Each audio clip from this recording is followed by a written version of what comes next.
কাসিম খুব মন প্রাণ দিয়ে আজানটা শুনি, আমি ব্যক্তিগতভাবে শুনি, আমার খুব ভালো লাগে। আমাদের যত মন্দির আছে সবগুলোকে মাইক লাগা হবে, পূজার অতি সময় মাইক চলবে, যখন আপনাদের আজান করবে আমরা চুপ। কেন বারবার হিন্দুদের উপর হামলা আসবে? 5 বছর হোক 10 বছর হোক সরকার পরিবর্তন হবে আর আমাদের উপর হামলা হবে, নির্যাতন হবে, পোড়াও জ্বালাও। কেন? আমরা কি রোহিঙ্গাকে শেখ হাসিনা আশ্রয় দেয় নাই? আমরা তো এই দেশে জন্মাইছি, এই মাটিতে জন্মাইছি, এই মাটিতেই মরতে চাই, সুস্থভাবে মরতে চাই।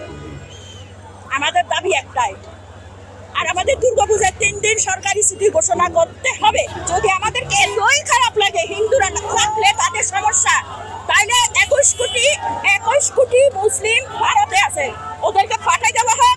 আমরা 1 কোটি, আমাদেরকে সৎসঙ্গে মান সম্মান নিয়ে আমরা চলে যাব, সেইটা করা হোক। যদি তারা আমাদের উপর এতই গিরা, কেন বারবার আমরা এরকম হব? কেন হব? আমি 71 সালে যুদ্ধ দেখছি, আমার বয়স তখন ছিল 7 বছর। আমার বাবা একজন মুক্তিযুদ্ধ, আমার বাবা একজন শিক্ষক ছিলেন। আমি দেখেছি যত সরকার যতবার পরিবর্তন হবে হিন্দুদের উপর একটা দাঙ্গা আসবে। কেন ভাই? কেন ভাই? এটা আমার বাংলা না, এটা আমার মাতৃ না, পদ্মা মেঘনা যমুনা কি আমার না? আমার মন্দির কেন মুসলিম পাহারা দিবে? আমার মন্দির কেন? মন্দির, মসজিদ, গির্জা, পেগোডা এটা উন্মুক্ত থাকবে, এগুলো সবার জন্য। এগুলো তো কোনো পাহারাদার লাগে না, এটা ধর্মস্থান, এটা একটা পবিত্র স্থান, মানুষের একটা পবিত্র স্থান। এটা তো মানুষের দুঃখ কষ্টের কথা ওই জায়গায় গিয়ে একটু বসে একটু শান্তি পাবে, বুঝাই মনের দুঃখটা। এটা তো থাকবে উন্মুক্ত স্থান, এটা তো তালা থাকবে, এটা তো পাহারা থাকবে। কেন?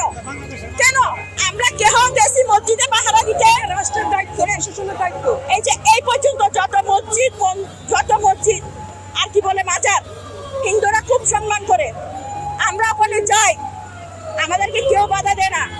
কোন হিন্দু ছেলে মেয়ে মসজিদে গিয়ে কোনোদিন একটা কাজ করতে করছে? আপনার বয়স কত জানি না, মুরব্বীর বয়স কত জানি না, কেউ বলতে পারবেন? যদি বলেন আমি এই জায়গায় মরে যাবো, এই জায়গায়, তাহলে আমাদের মন্দিরে এখানে আপনারা গিয়ে বারবার হামলা করবেন, আর আমাদেরকে হিন্দুদেরকে দেখলে আপনাদের টিটকারি করবেন, টিটকারি মারবেন। কেন ভাই? কেন? আপনি রক্ত মাংসের মানুষ, আমি রক্ত মাংসের মানুষ না। আপনার শরীরে সেই রক্ত, আমার শরীরে সেই রক্ত। আপনি মরে গেলে আমি রক্ত দিব, আমি মরে গেলে আপনি রক্ত দিবেন, তাই তো? জয় বঙ্গবন্ধু, জয় বাংলা। বঙ্গবন্ধুকে যেভাবে অত্যাচারিত করছে, ভাই এটা কি উচিত? এটা কি কোনো সভ্য দেশের কাজ? কোনো সভ্য মানুষ এই কাজটা করে? বলেন আমাকে। উনি যতই খারাপ হোক, আপনার মা যতই খারাপ হোক, আপনার মার উপর এভাবে আমরা অত্যাচার করতে পারবো? এই অধিকার কে দিছে?